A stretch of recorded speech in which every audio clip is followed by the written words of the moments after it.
Hey everyone, I'm Kate Ambele, and I'm back to just talk about what something that's been on my mind lately, which is how to detach, but how to detach without disconnecting. And what I mean by that is a lot of times we based how we feel and we also base how we think, things we do, the motivation we have, based off of friends, family, and partners. And with that, I also learned about myself that I have attachment issues. So, with me having attachment issues, I've learned that it's very vital for me to be able to go out and learn to do things by myself. Meaning, if I have goals that I want to set for myself because I'm very goal oriented, I like to make me agenda, set my goals, and then it's based off of me to achieve them. Versus if my friends don't want to do it, or if my friends were a part of my goal, or my partner, or maybe it was a family member, whoever it is that was a part of a goal that I set, I would get frustrated if they weren't matching my energy when it comes to achieving the goal. And with that, that means that I would be left like, okay, well, now I can't get my goal met because of them. I had to switch that, and instead, I focus on just my own personal goals. I've been focusing on going to the gym by myself, going to the grocery store by myself, going to these different places, events by myself.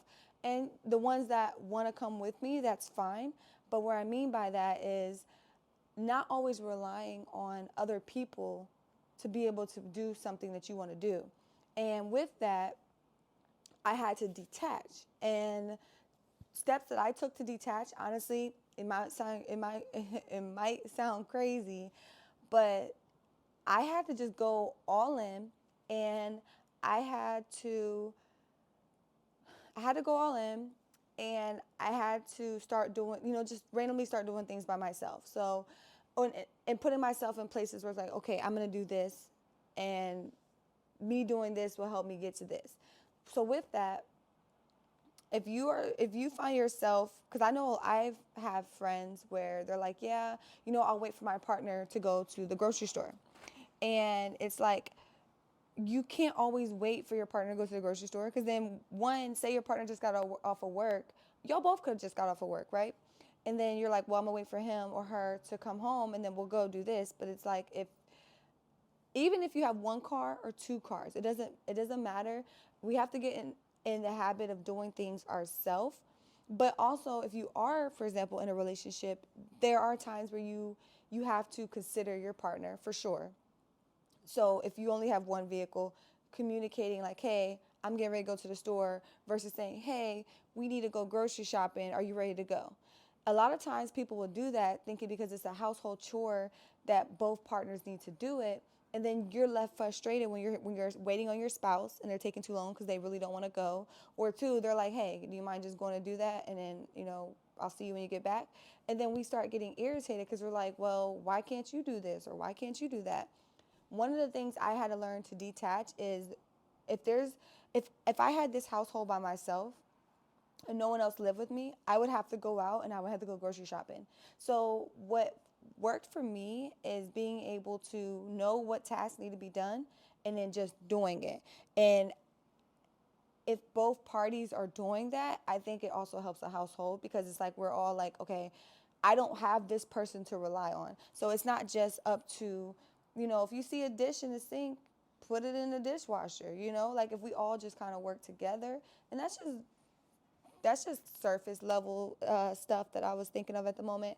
But for me to detach, I had to understand that my motivation would come from the people I was around, and that's not good.